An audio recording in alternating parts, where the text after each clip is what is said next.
Welcome back to the Hardware Unbox podcast for episode, I think we're up to episode 102. So we're going to be talking today about the Ryzen 9 9950X3D2 Dual Edition. Not just the sort of performance and all that side of things, but also this whole situation with review samples. What on earth is going on there? Why didn't Gamers Nexus get a sample? Why didn't Linus Tech Tips get a sample? What's happening there? Are reviewers entitled? Are we sort of getting annoyed about not getting review samples for no reason? We're going to talk about all that sort of thing in this week's episode. So let's get into it. Well, we're back doing a podcast. I know I said that we probably would be doing a podcast for a little while, but it turns out that we may as well just do one. Let's do one. There's things to talk about. So we're back for another episode. How you doing, Steve? It's been a little while. Good. Thank you. I'm glad I could suck you back into another podcast episode, whatever number we're up to. It has been a while. When I was setting up my stuff for the podcast, I was forgetting things that I need to turn on or change or whatever. It has been some time. But there's been a few things that have happened that I think we could have some interesting talks about. Yeah, I was firing up the podcast PC and I was like, I hope Windows hasn't changed all of the settings again, because usually it'll run some sort of update in the background and then screw up all the settings. But no, it seems like it has worked flawlessly. I don't want to jinx anything, but it seems like things are working pretty well at the moment. So yeah, I'm pretty happy about that. But yes, back for some podcasting, and we'll talk more about our little absence, or at least my absence, later on in this episode. But for now, we want to talk about, well, the whole reason why we're coming and doing this podcast really is to talk about this whole AMD Ryzen 9950X3D2 situation, which is a CPU that you reviewed last week. Turns out you're one of just a few people that actually got their hands on this CPU, which I think is something we're going to be talking about. And then, of course, the performance and sort of why they made this CPU. So give us a quick summary, Steve, of the 9950X3D2 situation. How do I summarize it? Well, the CPU itself is technically interesting. Dual CCD model, 3D V-cache on both of the CCDs, made possible by the second gen 3D V-cache, where they stack it under the cores to improve the thermal barrier that it was creating when it was on top of the cores, which we saw with previous generations.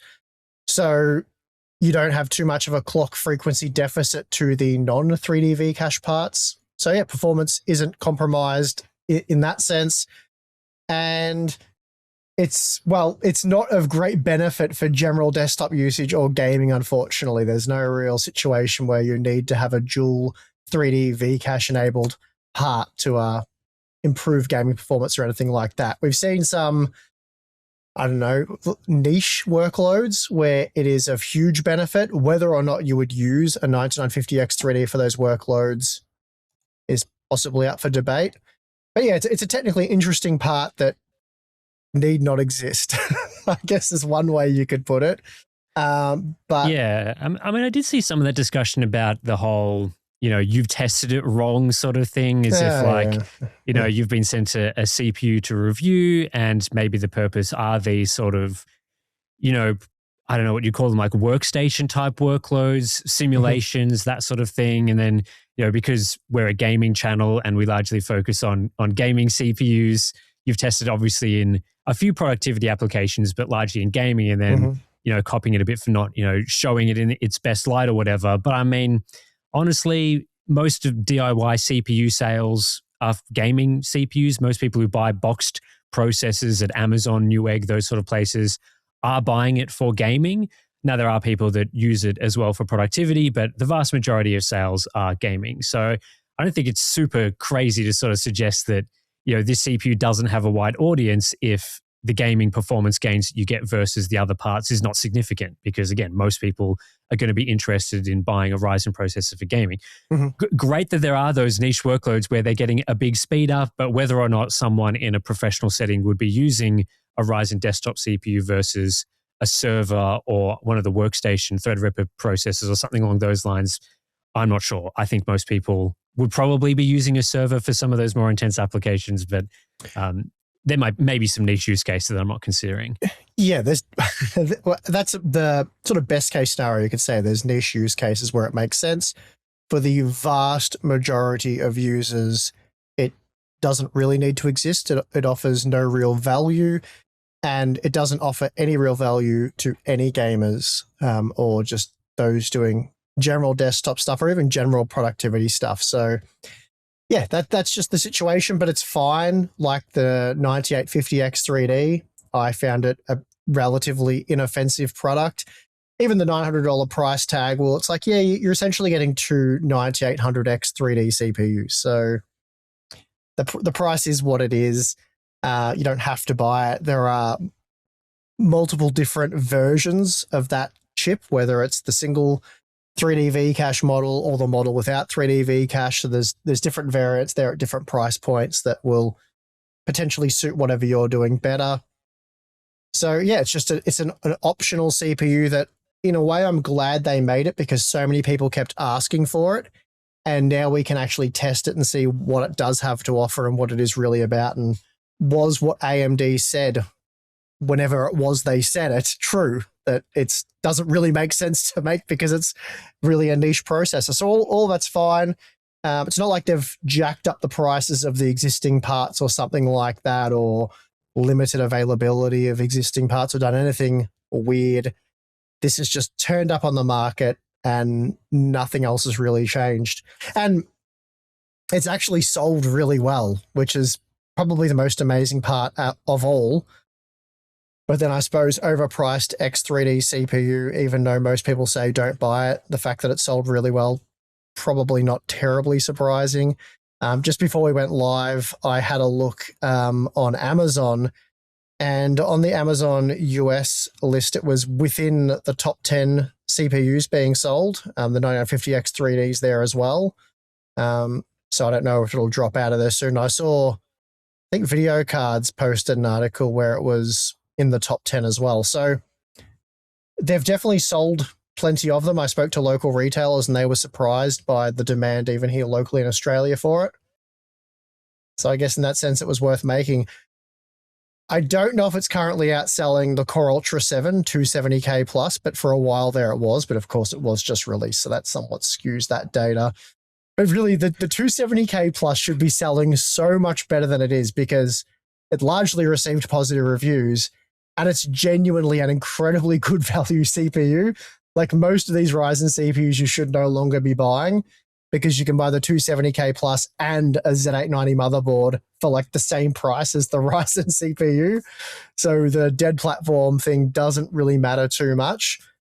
But I mean, that's the mindshare thing. And when you do offer, like, people are probably reluctant to to invest in like a 270K plus, even if they are technically getting the motherboard for free, just because we know Zen 6 is coming up, and it's been rumored that Zen 7 will also be on AM5. But anyway, that's a different discussion. Yeah, I think it's a vanity CPU, really. That's probably going to explain the relatively good sales of this part. There's been all these sorts of products over the years on the GPU side with things like 3090 Ti's, Titan products back in the day, where you have to pay this big premium for a small performance improvement, sometimes negligible performance improvement. KS CPUs have existed when Intel was dominant in gaming as well, because some people would want to spend the extra hundreds of dollars to ensure that they had, their computer had the best CPU that was in it. And this is essentially what the 9950X3D2 is. It doesn't really matter whether it's slightly faster or the same performance or how expensive it is.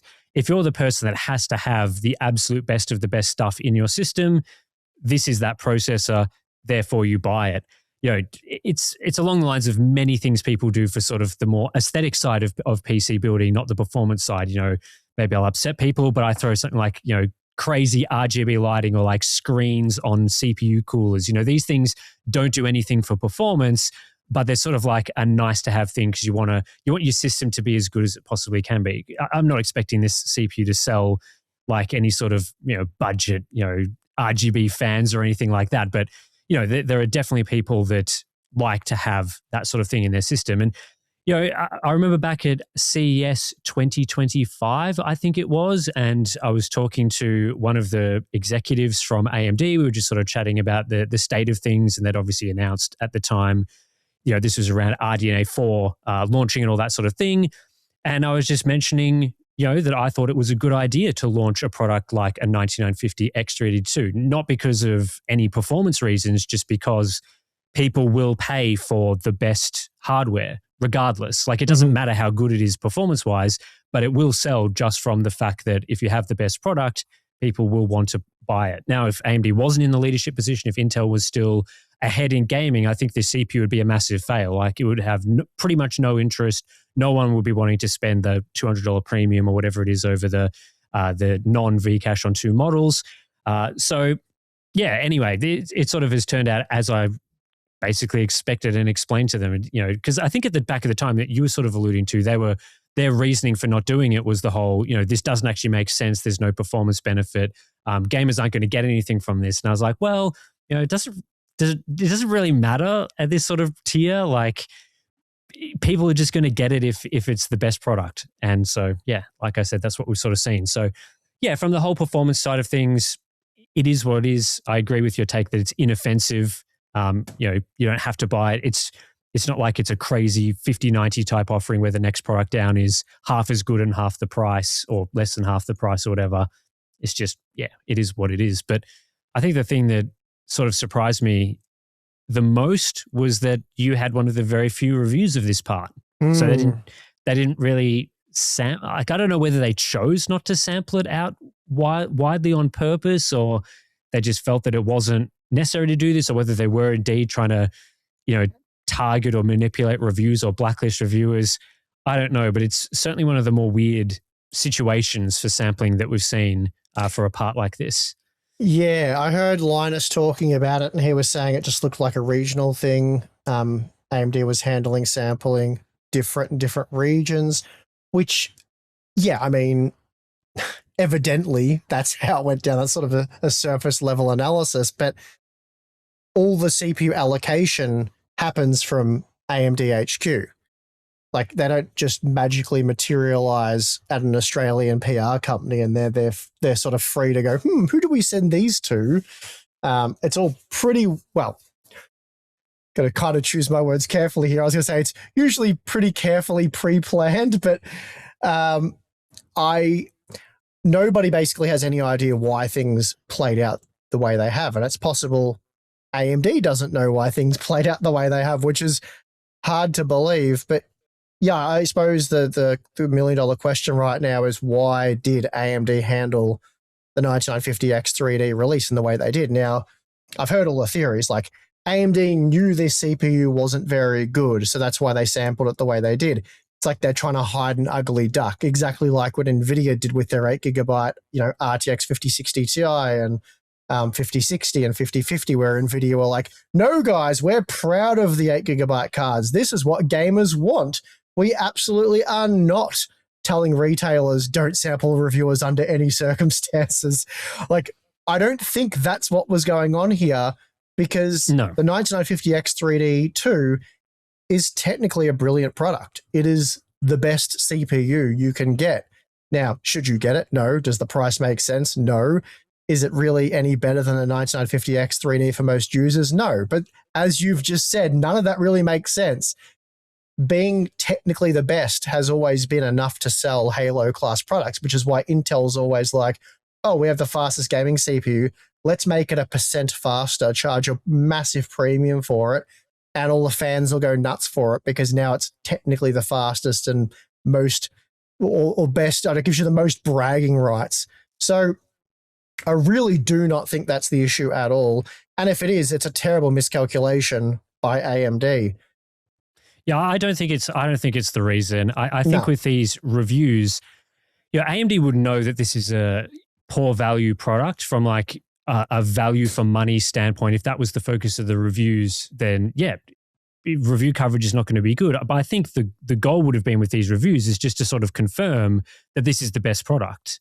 Like, not from a value standpoint, but just this is the fastest CPU. And in particular, when you're trying to sell a Halo product like this, you don't want it to be slower than a 9950X 3D, for example. You want reviewers to confirm that, yes, when you spend the $900, it is at least equal to a 9950X 3D, if not maybe in some niche cases slightly better.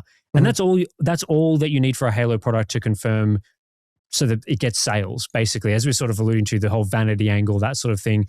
I think people who are genuinely interested in this part that's what they were going into these reviews for, not considering like, oh, is it going to be good value for money? Because as soon as it was announced, anyone that sort of clued into how these things work would have known that it's not going to provide much of a performance improvement. And certainly AMD was not advertising significant gaming performance improvements. So yeah, I don't think they would have been like, oh, let's hide this CPU from certain sites. If anything, I would have thought that, yeah, it's probably a miscalculation in that they probably should have tried to get it into the hands of people like Linus, for example, so that the word is out there that, hey, the best CPU for gaming is now the 9950 X3D2. It doesn't matter what you think about the value side of things. If you want the best, that's the best.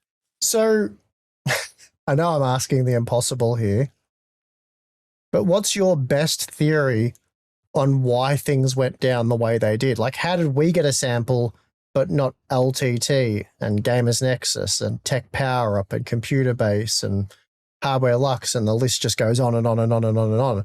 Why did everybody get a 9850X3D, but then almost nobody got a 9950X3D2? Like, how do you explain that? What's the theory? Yeah, I mean, it's a difficult one to explain. I mean, the usual thing I would go to is that, sometimes people at companies aren't necessarily the best at their jobs and certainly have made some mistakes. I think when we look across the sort of thing, who got samples, for example, like you look at what are the regions where it seems like there were samples and there weren't samples. It definitely seems like there are clusters where AMD didn't provide a sample at all.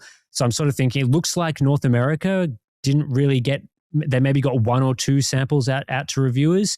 It sounds like here in Australia, we had one or two. It sounds like we weren't the only ones that could have gotten a sample of this CPU. But then you look at a region like Germany, it seems like all the German outlets as well didn't get samples. But then you saw, I think it was like Sweeclockers, for example, over in Sweden, they got a sample, which would have been a slightly different European region.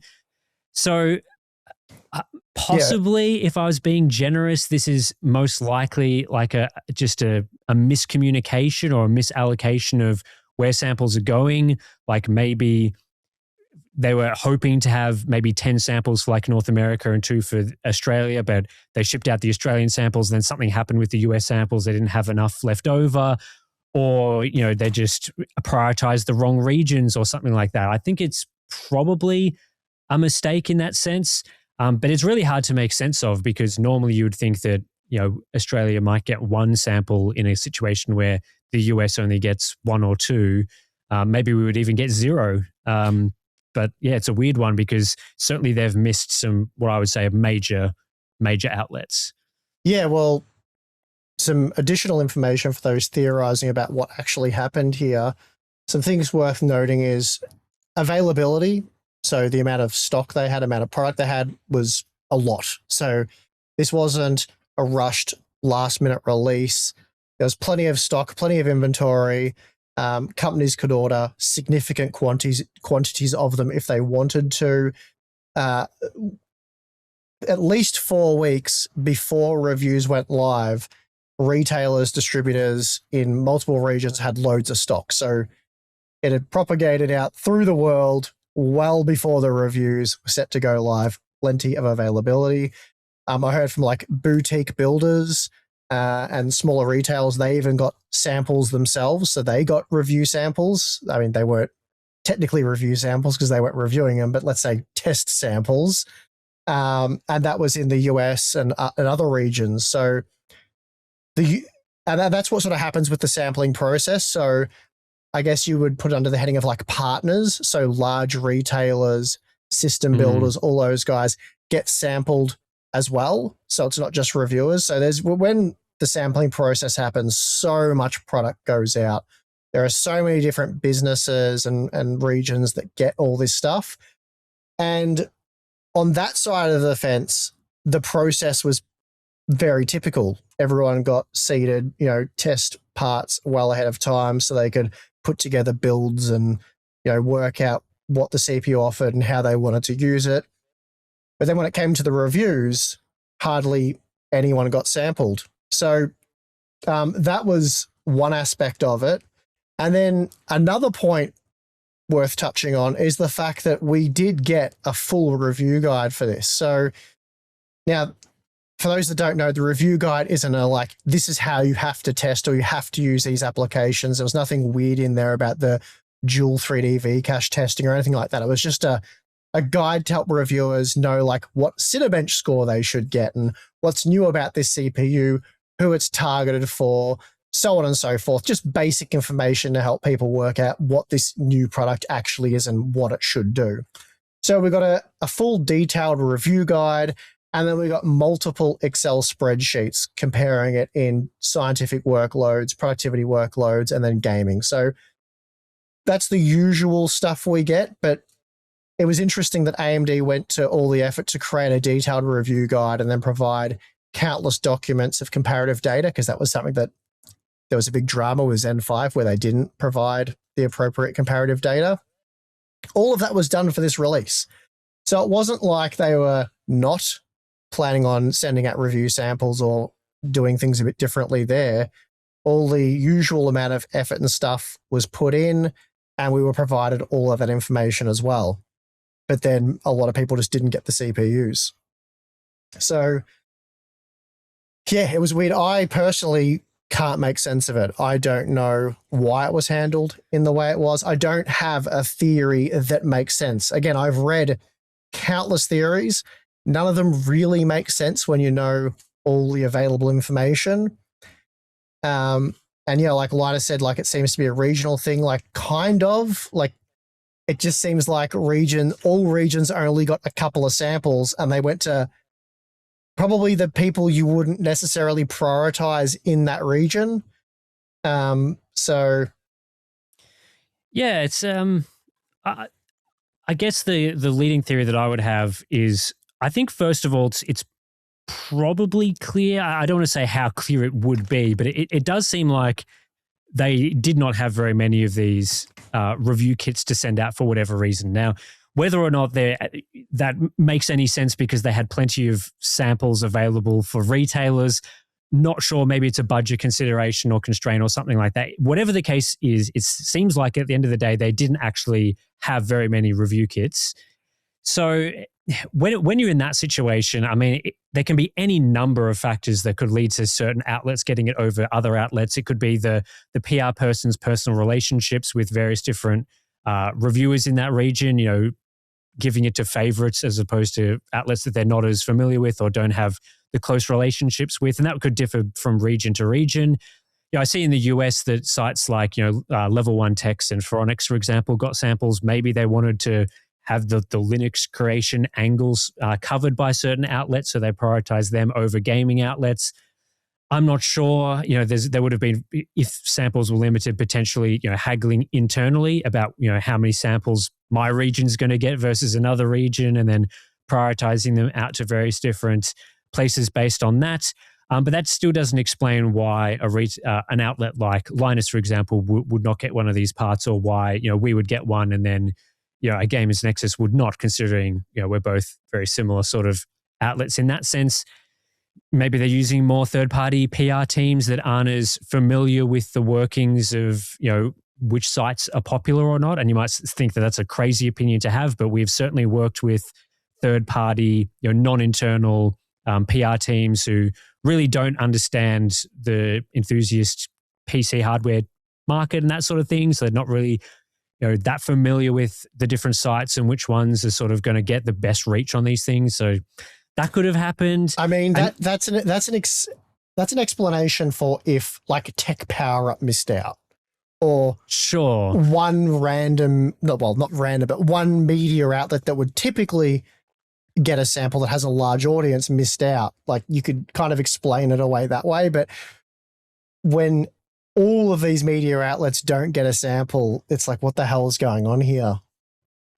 Yeah, I definitely agree with that. I think you know, you said right that you got a whole kit, right? Like, you got the CPU, motherboard, and memory. Yeah, which is unnecessary. People are saying, oh, you know, DDR5 memory. They don't have that's DDR5. what I was thinking, right? Yeah, but like, does Gamers Nexus really need AM? Like, could you imagine if they're like, look, we didn't send Gamers Nexus a review sample because we couldn't get a motherboard, memory, cooler, and SSD for them. So there's no way that they could have tested it without our assistance.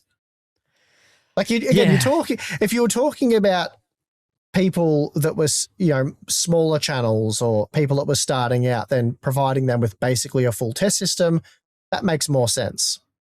But when you're talking about reviewers who, first of all, they just reviewed the 9850X3D. So, the 9850 X3D. What are we talking about? They just tested that CPU. So they'd be using the same system, right? And they've tested all of these CPUs. So yeah, what are we talking about here on that one? They've clearly got the hardware to test it all out.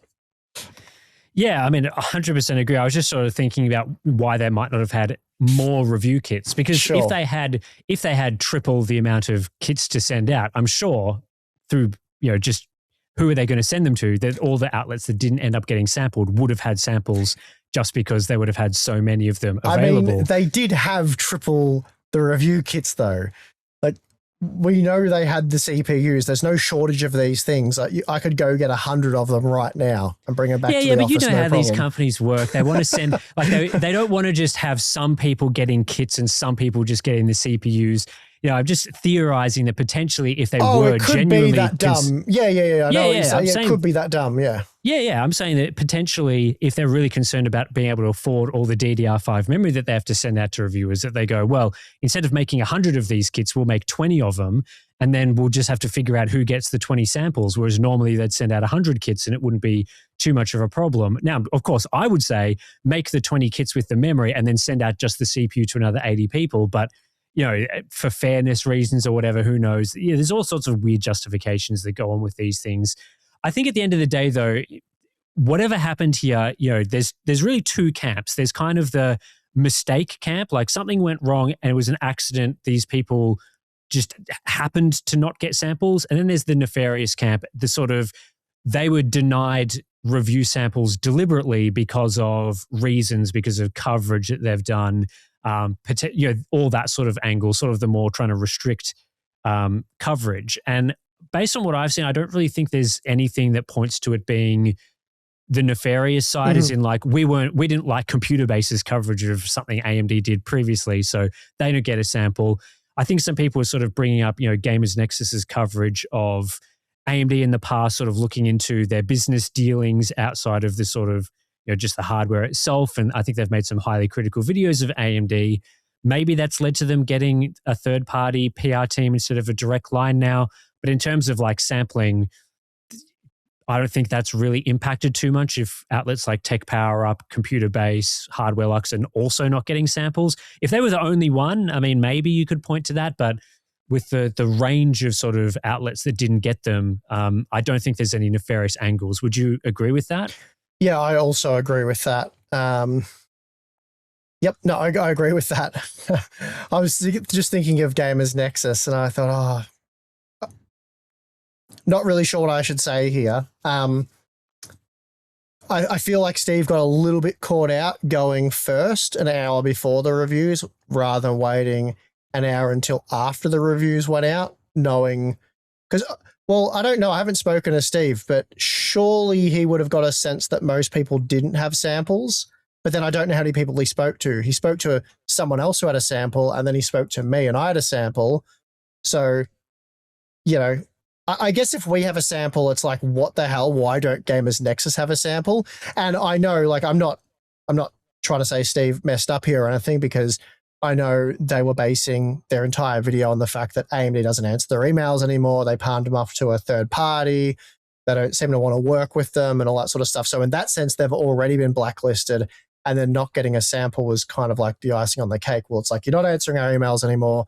You're not willing to address any questions, and now you're not sending us samples. So, and that's what ASRock did to both Gamers Nexus and us. We got blacklisted by ASRock for 2 years. And they refused to answer emails or send us anything or just talk with us. So that was fine. We just bought their products instead, covered them. And then after 2 years of that not working out well for them, they decided it was probably best to work with us in Gamers Nexus, and they reverted their stance on that one. So anyway, that was the thing that happened. But I just think I imagine had Steve waited and seen how things went, he probably would have played that video a bit differently. So it probably would have paid to go like, an hour or two after the reviews went live and just, talk about the mess and kind of like how we're discussing it now and just say, look, I don't know what's going on with AMD, but, they appear to have blacklisted us for these reasons. Because by going first, it's led most people to go with the narrative that GN wasn't blacklisted because everyone else didn't get a sample. Because that was sort of the focus of the video, if you get what I mean. So I'm not saying GN did anything wrong. I'm not saying they're wrong. I'm just saying it was unfortunate that the series of events happened in the way in which they did. If you get my I agree with that. Yeah, I mean, if they at the end of the day, their video is still based on their interpretation of the events and how they were feeling about being blacklisted. So from that sense, as you sort of have said, the fact that they didn't get a CPU just added to all the fuel and added to the story that they had come to the conclusion of previously. But yeah, it would have been, it would have strengthened the video, I guess, to sort of point out that while they didn't get a CPU and that might have been due to being blacklisted or whatever, that also a whole bunch of other outlets didn't. Because then, as you sort of said, it can cloud the rest of the video if they're sort of saying, well, we didn't get a sample, so we've been blacklisted, that people see that's the case for a lot of other outlets. They might just dismiss the rest of the points that they were making in the video. So, yeah, I mean, I haven't caught up too much into sort of the whole fallout feedback to this sort of thing. But, yeah, that certainly has been, it's been interesting to sort of follow all this sort of thing. And, I think you also cop criticism, right, for like sending your sample and like breaking an NDA or something by sending it to Gamers Nexus. Well, I don't know if it was criticism, but people were definitely concerned about that. People you probably wouldn't expect to be concerned about that. But, yeah, there was a bit of a beat up trying to make a big deal about that, which is funny because almost everyone talking about it has no idea what they're talking about, which is generally how these things go. Because while the term NDA is used pretty loosely these days, it was sort of a non-disclosure agreement, but really we were just agreeing to an embargo date and time. So the email from AMD's PR company. So first of all, we didn't even ask for samples, which is another interesting angle of this, which I will probably circle back to. And I've got, Gear Seekers were offered a sample as well. They didn't ask for it. So it seems like most of the Australian media, or at least the ones I'm aware of, didn't even ask for the samples. And some of them told them no when they were offered them, which makes this story even funnier. But yeah, back to the sort of NDA embargo stuff. We got an email and it just said, hey guys, AMD's announced the 9950X 3D 2 Dual Edition. Would you like a review kit? If so, please agree to this embargoed time and date. And I said... So pretty standard. Yeah, I said, sure, I agree to the time and date, as in I will not release any additional information before the specified time and date. That was it. And then when they sent me all the information on the processor, they provided a bit of extra information saying, don't do an unboxing, don't do this, don't do that. They didn't say don't send it to Gamers Nexus. They just said don't unbox the product, don't make a tweet saying here's a photo, look, I have this, or anything like that. Just do your testing, make your review, and release all of the information at the date. But there was no like legal document signed. There was, basically it is agree to this embargo time and date. And if you break the embargo time and date and content goes online and is publicly accessible before that date, we may not sample you again. Like it's sort of like a, take you at your word type of deal. So there's no like lawyers aren't knocking on your door. AMD's not super mad. What did you want to say, Tim? Yeah, I mean, I think maybe the whole sort of NDA discussion comes down from, the sort of maybe a misunderstanding of why there is a date, like an embargo date for these products. And that is largely to ensure fairness among reviewers. It's not necessarily because AMD wants to hide away the results of these products and parts until a certain time, especially because in the case of almost all AMD products these days, the NDA date is actually before the product goes on sale. You might have a point being like, oh, they don't want you to know because the product's really bad and they don't want you to know the performance until you can buy it for whatever reason. But these results are being published ahead of time. But it's really for fairness among reviewers and to ensure that when they're sending out a sample, that they're getting quality coverage in return. If there's no NDA on a product and it's just being sent out, some outlets will just rush the review. They will do the bare minimum testing, won't look at it in depth. They'll try to do it within 1 or 2 days, and they'll publish essentially slop content. And so they're trying to avoid that by sort of saying, well, we'll give you the samples like a couple of weeks ahead of time, and then everyone publishes, everyone's going to get a fair go to do enough testing to do it properly, to give this processor the fair go, or whatever the product is, a fair go. We'll all publish it at the same time. That's the reason for the embargo. In some cases, I think it's probably more around news things where they really do want to prevent leaks of products that they haven't announced yet. There may be more strict NDAs. So there have been times when we've been at events, for example, and we've had to physically sign a piece of paper saying, do not release this information, blah, blah, blah, all these penalties and stuff. So I think NVIDIA, there's certain NDAs that they make you sign that cover a long period, or at least they try and cover a long period, which is sort of like, hey, we may give you some information, do not publish this information before we say, because they don't want the surprise ruined or something. But this is a product that was announced. It was detailed, like we knew what was coming, we knew when it was coming. It wasn't a surprise. The only thing that was a surprise was really the performance data, maybe some features and things that people had to test. Not that that was really the case with this part, but yeah, the performance was really the thing that they were keeping under wraps. Now, does AMD really care ultimately if 2 days before instead of 1 day before the review data is published? It doesn't change much from their perspective. It sucks for all the other reviewers, but I don't think they'd be like, gotta sue the absolute crap out of that person. Like, I can't believe that they published that information. It's not a material sort of thing, which is why and this is all coming back to why they didn't make us sign this like a hard NDA legal document, is because it's not that serious at the end of the day. All it requires is an embargo honesty system. And ultimately, with all these products and all these reviews, reviewers talk to one another about performance data, about the results and things. We share graphs and data all the time. And it's because everyone's covered by the embargo, and there's all this honesty system, this agreement. Now, in some NDAs, would that be banned? Yes. But the embargo, the spirit of the embargo is not to prevent reviewers from talking to one another and getting results and confirming data and all that sort of thing. It's just to give everyone a fair shot.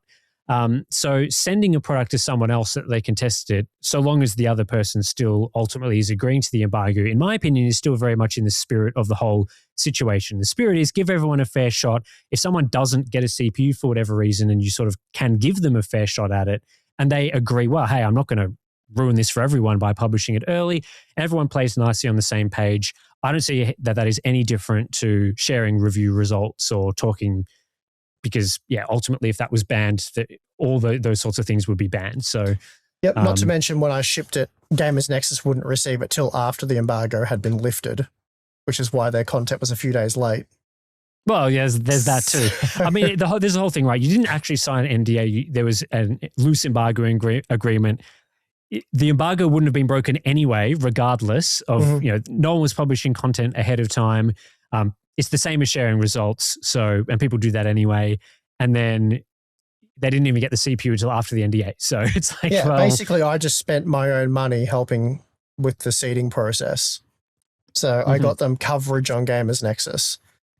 That's just, it's a bit silly, the entire thing, to be honest. I'm surprised it became a talking point for some people, especially some people within the industry. But that's how these things go. And I will say, whenever AMD is a little bit upset with us, we usually hear about it. We get a bit of whining going on in the ear, and I've heard nothing from AMD. It would be very humorous if it would be almost as dumb as what NVIDIA did if AMD came out and said they're blacklisting us because we sent samples to Gamers Nexus. That would be something special. That's not going to happen. But anyway.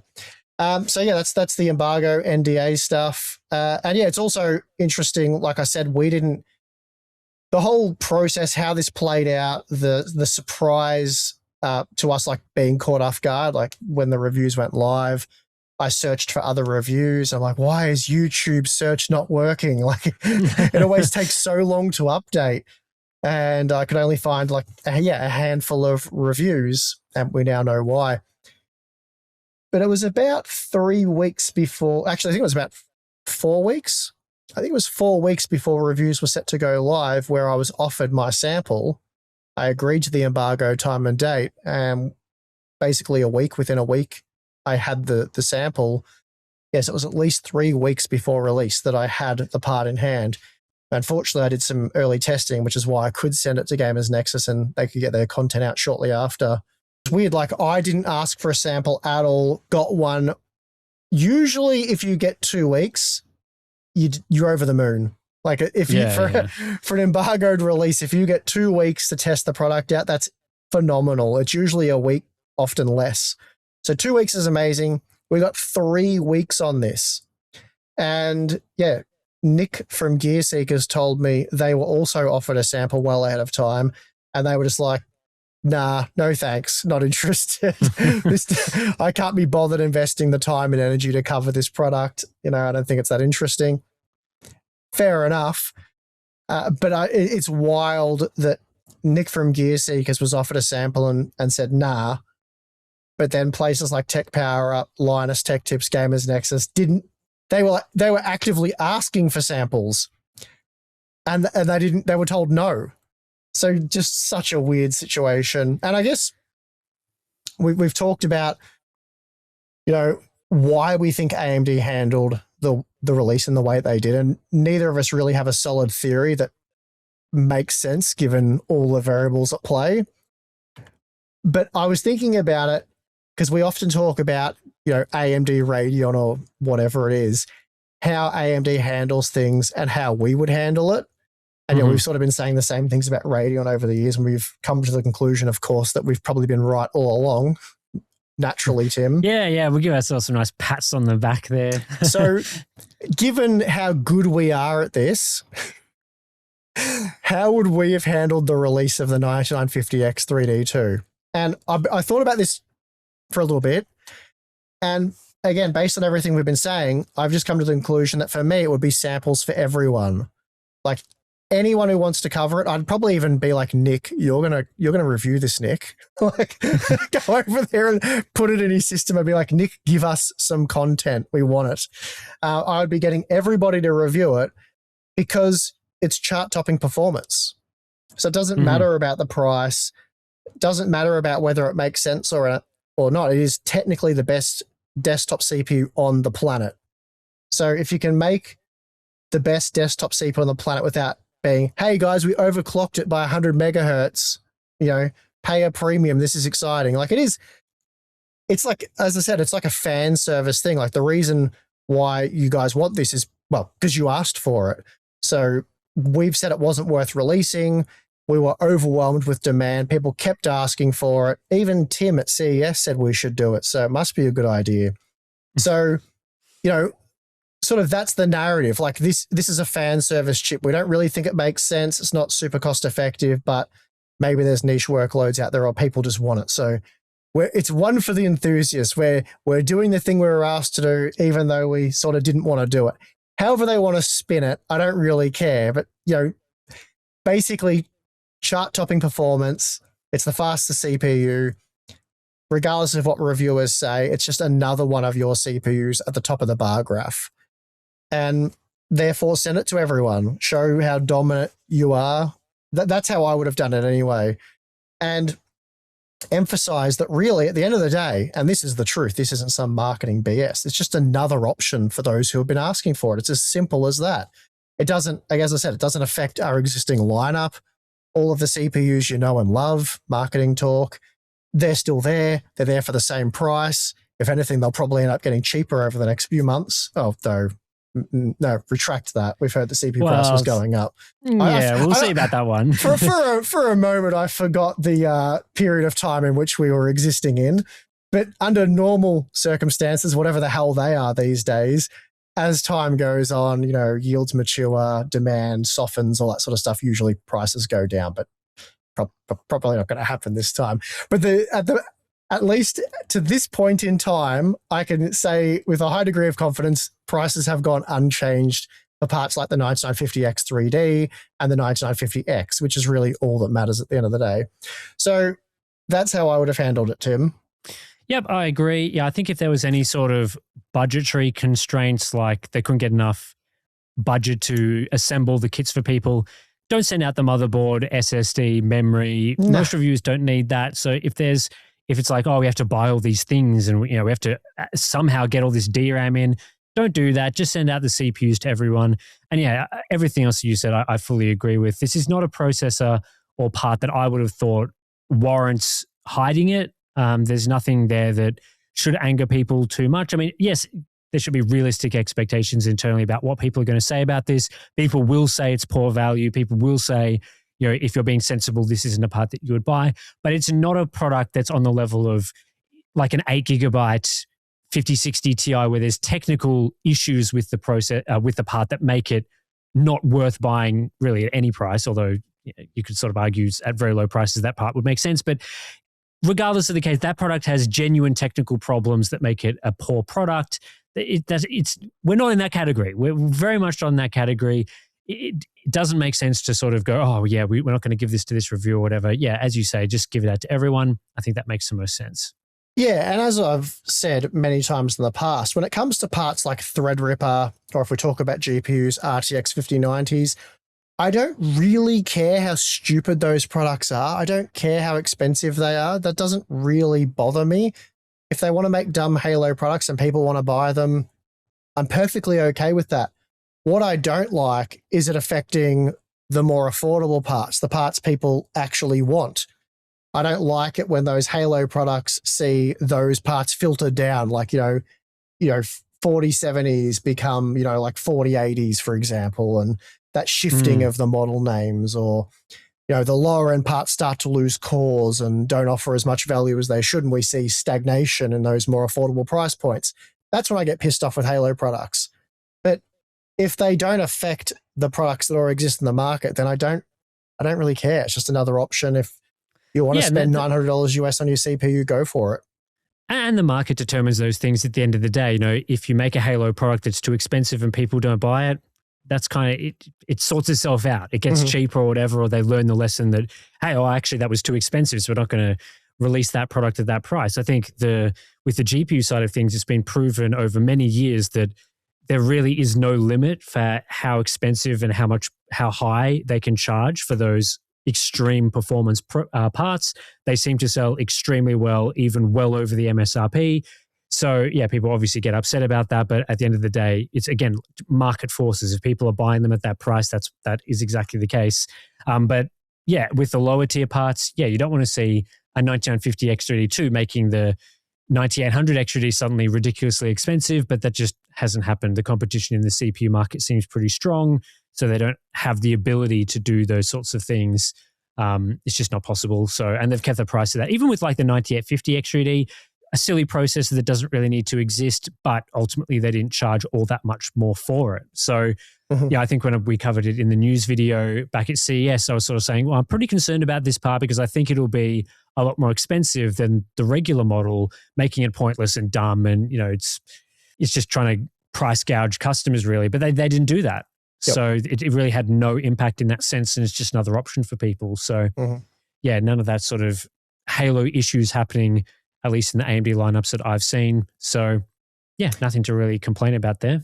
No. The other thing I saw a lot of that I thought we could touch on briefly, despite the fact that I think it is dumb and probably more childish than anything else, is, the argument or the claim that reviewers are acting entitled, like they're entitled to review samples and what's really going on there. Because that one really annoys me, because it's just, if you're saying that as a consumer, you're just shooting yourself in the foot. It's like a really dumb thing to say. And reviewers aren't upset because they're getting quote unquote like free hardware.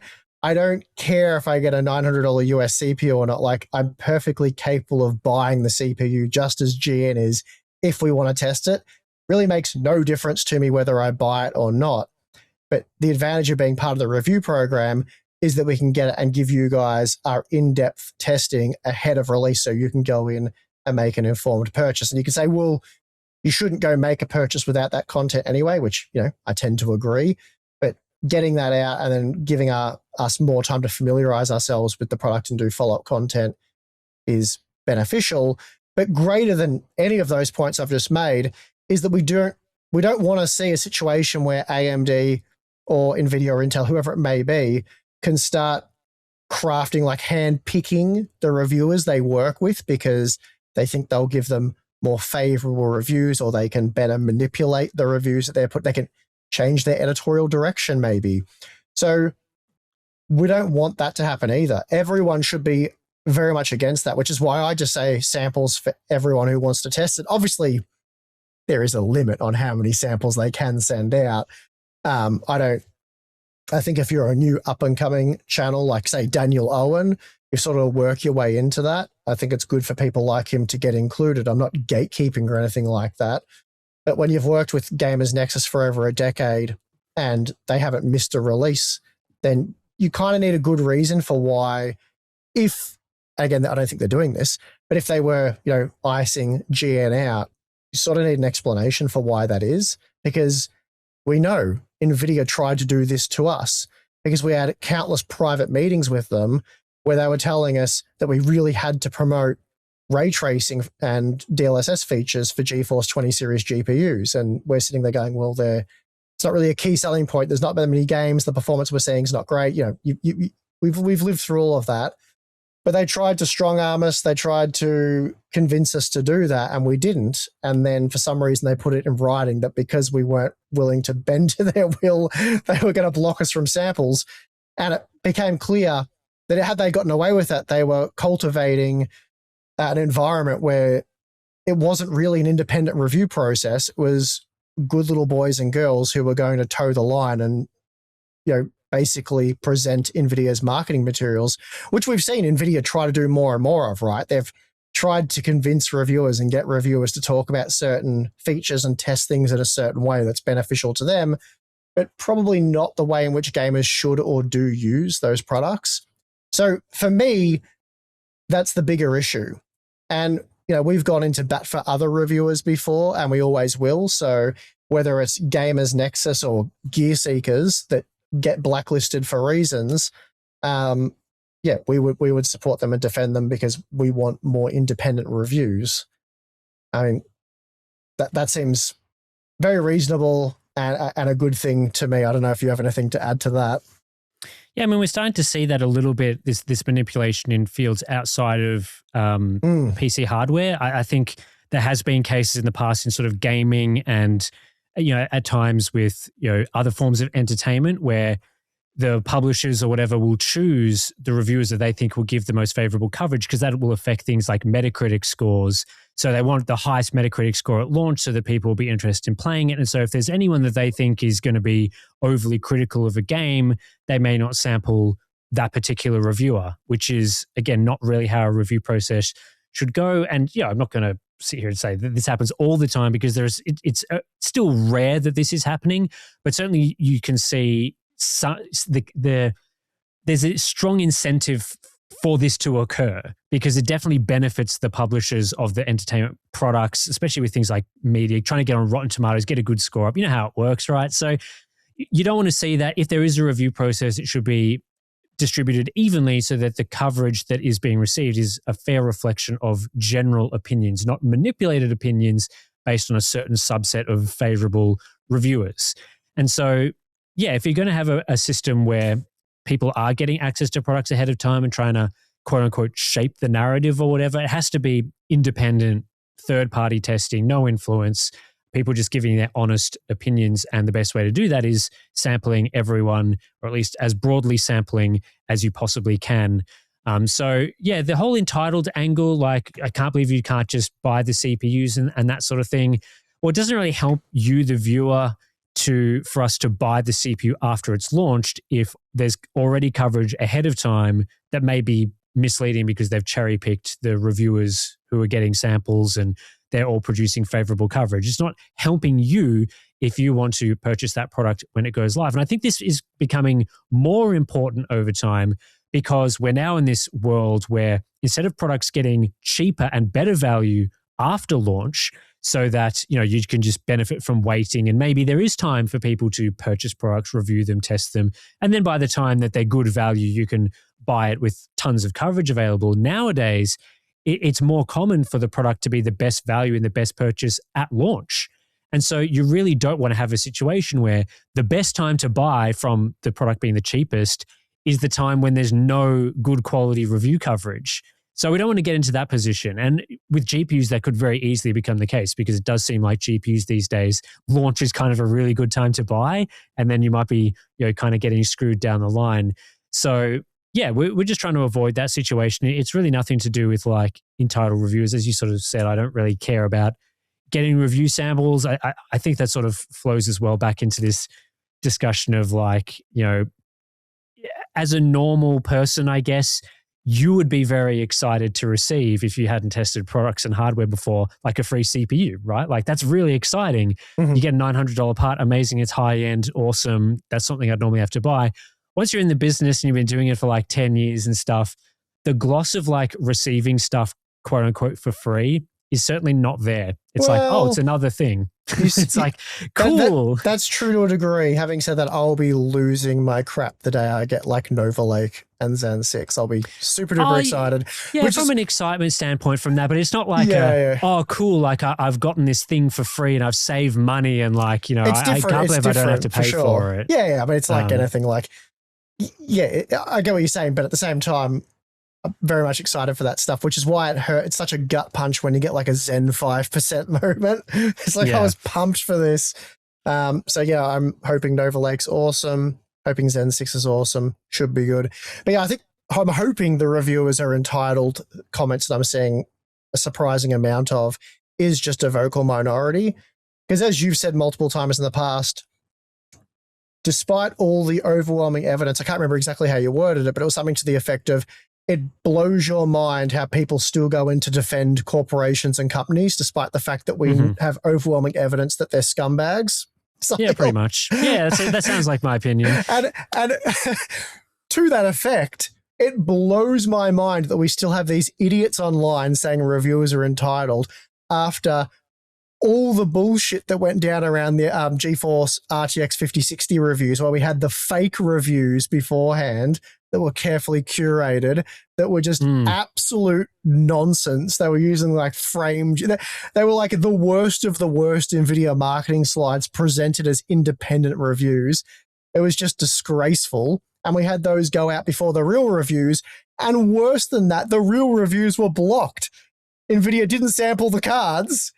They told retailers not to sample anybody before release. They handed out some cards to shills. There's no really other way to put it. They, whether they took money or not for that content, I mean, they had to have been paid. It was so bad to their reputation. But having seen that whole thing play out, like, guys, this is exactly how these mega corporations want the review process to go. Have you heard of Apple? Have you seen how they do their review process? Do you think that AMD and NVIDIA would like to do that as well? The answer is yes.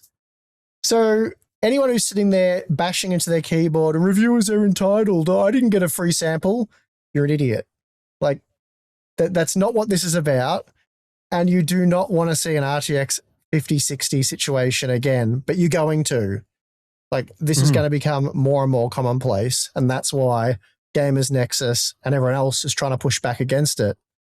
Because we do want it to be a situation where you are genuinely having independent reviewers review these things and say things too, like, don't buy the 9950X 3D because there's a 99.9% chance for you this makes no sense. Don't get it.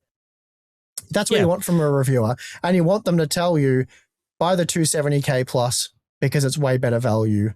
Get that if you care about productivity and you want a good bang for your buck. That's what independent reviews are about, not getting paid to say the 9950X 3D is amazing and it works so well for all these workloads, hype you up and say buy it because, you care about fluid dynamics and stuff. Yeah, and there's no like, I don't know, ultimate way to have pure independence with reviews, because I feel like some people do get upset about the whole, access to samples, things restricting certain people, and also the whole, we're sent products for free as opposed to paying for them. And, the quote unquote ultimate review is the review where someone purchases the product at retail, has no contact with the company and just tests it independently. That is great. That would be ideal, but you're sort of bouncing that up against, companies are going to try and manipulate certain things. They're going to sample people who are favorable with coverage. And so there is benefits to the whole buying the product after the fact and, not having the entitled reviewer sort of thing because they're spending their own money to purchase the product. But it has to be balanced with, well, you're getting the information later. So you may get a quote unquote better review, but it's less useful because the product's on sale. And then how does that bounce up against people who do get the access early and then are potentially not producing actual quality content and are doing more what you were saying with the 5060s, producing the shill content. And so you can't, there's no good option there. Like, it would be amazing if we could not get a CPU from AMD, but still get it ahead of time and somehow still pay for it, but have no contact with the company, so that by the time that you see the review, we've bought the product, but we've bought it before everyone, if you know what I mean. Like, that's just not how the world works, right? It's not a realistic thing. The vast majority of people get it. Whether or not we bought the 9950X3D after release and reviewed it, or whether we did it the way we did it, I think the majority of people know the review's going the exact same way. There's going to be no difference in it. Our findings, our opinions, it's all going to play out the same way. And we do buy tons and tons of products. We buy, here at Hardware Unboxed, we buy more products each year that you see featured on the channel than any of the other channels making those claims or people making those claims. Like, we buy more hardware for testing. Like, we spend tremendous amounts of money each year to buy hardware that we either can't get in time or just can't get, period. Like, when ASUS don't want to sample their more affordable motherboards, we just go and buy them. And our findings are the same either way. So, I think most people know that, though, that, you just have to go through and look at our vast catalog of content to know that, there's nothing, we're not saying anything outrageous about products that shouldn't be said. Like, we're not making wild recommendations that the majority of people don't agree with. We're not saying things that are out of line with other reviewers, whether they be a bit more, I don't know how you want to put it, like more like Daniel Owen, who's only just started getting sampled. So, would those people have the opinion where Daniel Owen was such a great stand-up guy and super honest and, what just a great guy Daniel Owen is, and now he started getting sampled by companies. So is his opinion now changing? Is he becoming a shill? Is the dark side taking over? Is it having this negative influence on Daniel? No, he's just going to be the same cool, chill guy he's always been. And that's what we like. You and I have never sort of said, like, we're the leading professionals in this, or we're professionals in this, and we're expert reviewers and all that. We're just two guys who like playing with PC hardware.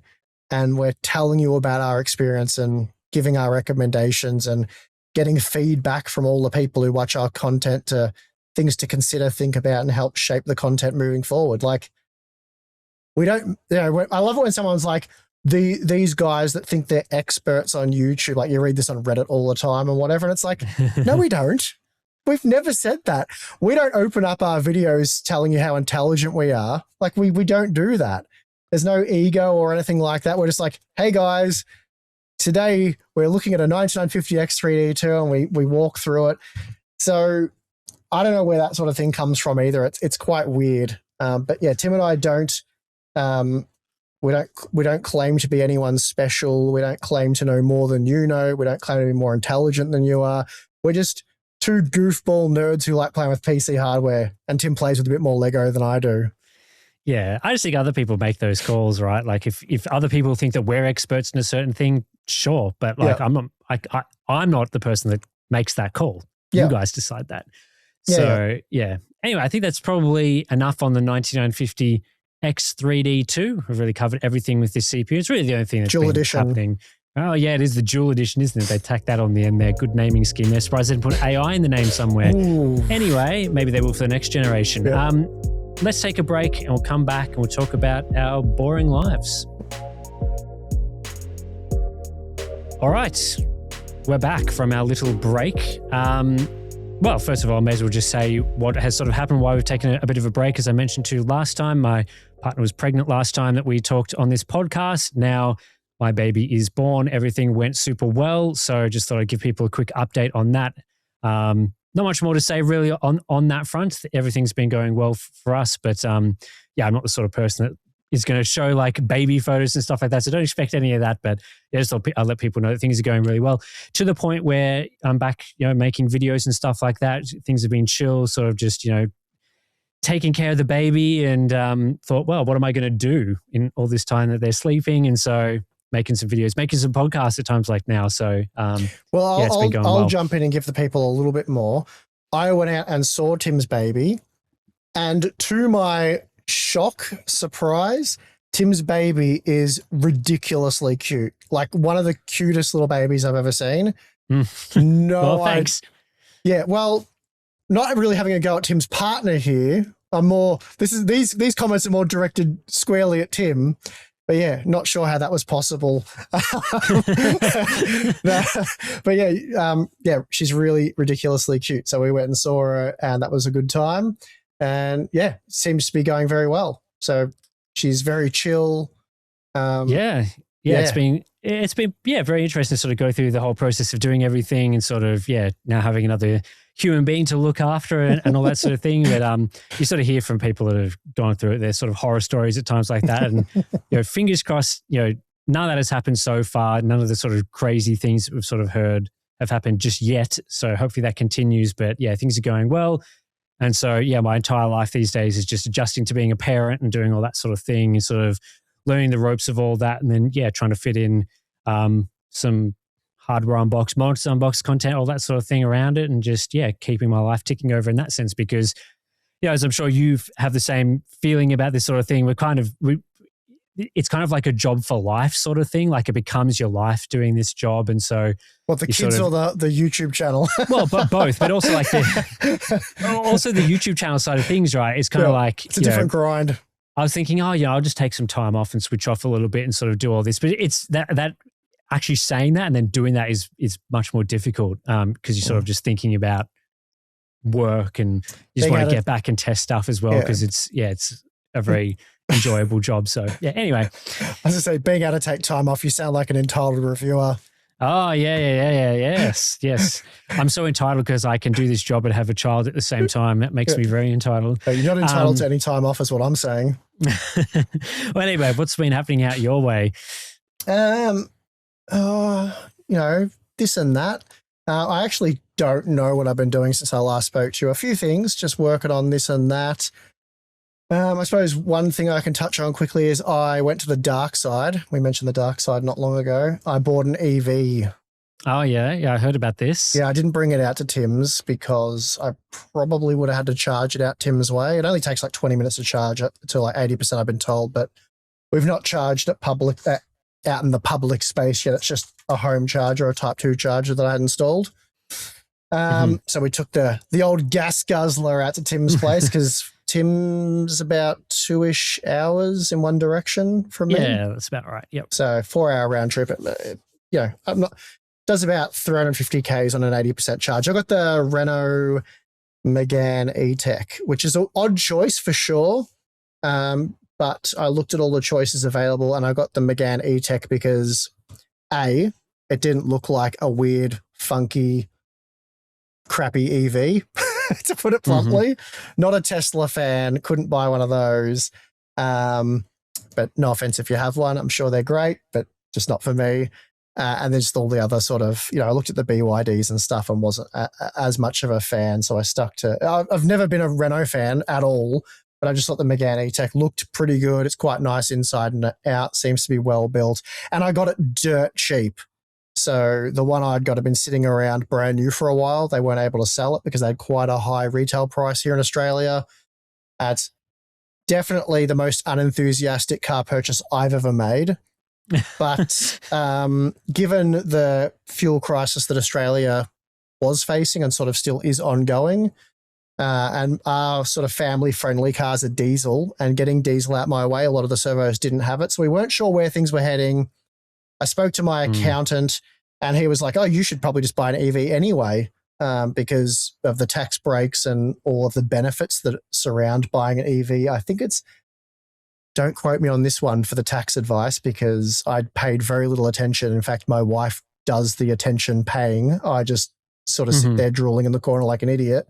But I think he said, as long as the car's retail price is under $85,000, and there's no bloody way I was spending that much on an EV, and it has to be 2023 or newer, I think, you get the current tax benefits. So we did that. It's working out quite well. But to my surprise, is quite practical, is quite good. So I'm not as much of an EV hater as I was, Tim. Not that I was really an EV hater, just, I like the sound of a internal combustion engine, especially if it has at least 8 cylinders. But yeah, I mean, the concept of an EV, I've got nothing against EVs either. Like the reason why I bought a hybrid was more, again, sort of Australia's EV charging infrastructure is not as good as some other countries, especially if you're trying to head out to the country, like going to your place, for example, which is a thing that I do quite primarily often. Yeah, sort of like range, like EV range just isn't quite there. Australia's a big country. Again, like there's not great places to sort of stop and charge. If you're in the city, amazing. Like Melbourne's EV infrastructure is pretty good and all that sort of thing. But yeah, for more country driving, it's a bit different. But yeah, when you're out our way and out your way, diesel has become more scarce just because it's used for all the farming that occurs around where we live. So if you have a diesel car, thankfully I didn't buy a diesel. I've got a petrol motor in my car. It is a challenge here in Australia. It's probably not as much of a challenge in other countries, but we do not produce diesel. We have to get it in. And so with all the whole Iran situation, that's what we're facing. And so yeah, it's interesting to hear that you just went out and bought an EV because, like, how would you have gotten around? It kind of makes sense, right? Like, if there's no diesel, you can't go to this store to buy groceries and stuff because you live in the middle of nowhere. Yeah, well, like I said, the sensible car, which we absolutely love, is a 2-litre turbo diesel Volkswagen, which has been a phenomenal car for us, and we haven't gotten rid of it. We'll keep it for now. Probably not the right economy to get rid of a diesel car anyway. Not that it's worth it. It's not worth a ton of money these days, but it's been flawless for us. We love it. And then the main primary car we were using was the 4.4-litre twin turbo V8, which, very practical today. Well, it's actually pretty good on fuel when my wife drives it. When I drive it, not so great. So I tend not to drive it just for that reason. But then we thought, because we are rural, we got the kids, family members out this way, sort of grandparents and all that. If it does get because they've been talking about fuel rationing and all that sort of stuff, I don't know how much of that's just the news trying to do fear mongering and stuff, but I'm aware of some of the logistical issues Australia has when it comes to fuel and our ability to refine it and all that sort of stuff, or inability. So I thought, you know what, if it's not going to cost me much money and there's actually some benefits to doing this, I'll just do it.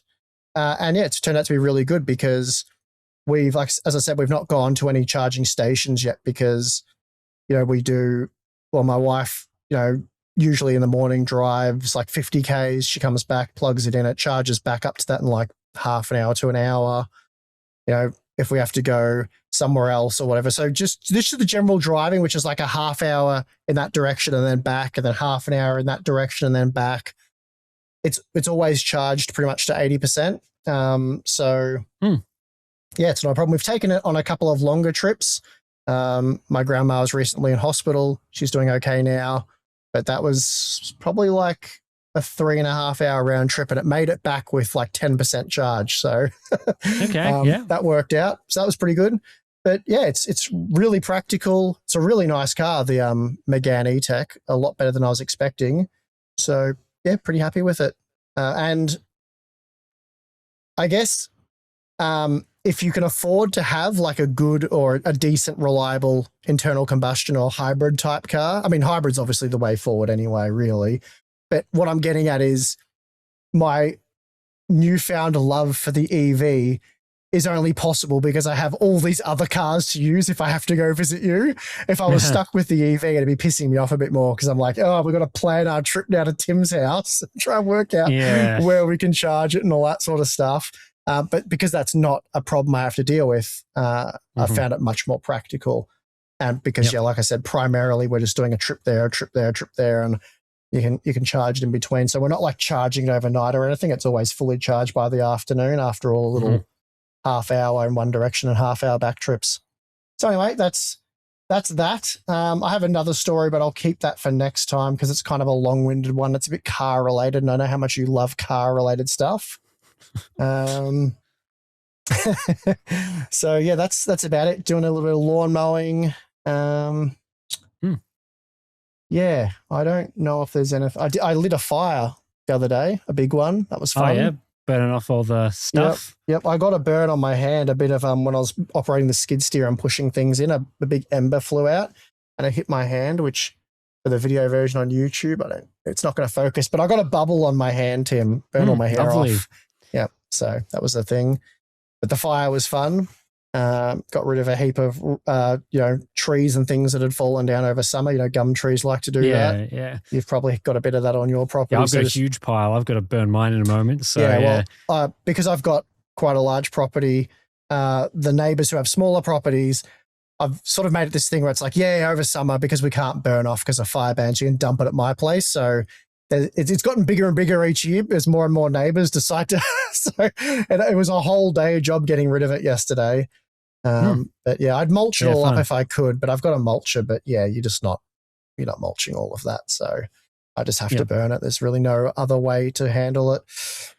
And if you don't burn it, the fire brigade's going to come out and tell you to burn it anyway. So well, that's right. Yeah. It's very dangerous, especially here in Australia, if you leave that sort of stuff to dry out over winter and then summer comes and bad times. Yeah. It's obviously just the way of the world in Australia, but yeah, that's probably going to do it for this week's podcast episode. I'm not sure how, again, not sure what the podcast schedule is going to be like, but if there's things to talk about, we'll try to get on board and do some podcasts. But once we're back at Computex, I think things will sort of settle down and be a bit more normal. But yeah, thanks to everyone that's listened right through to the end of this week's episode, as always. Hopefully you found it interesting. If you want to support Hardware Unboxed, we've got Patreon, as always. You get the ad-free version of this podcast, as well as many other benefits, Discord community. We've got BTS content, plenty of other stuff. So yeah, thanks for listening, and we'll see you again next time. Bye.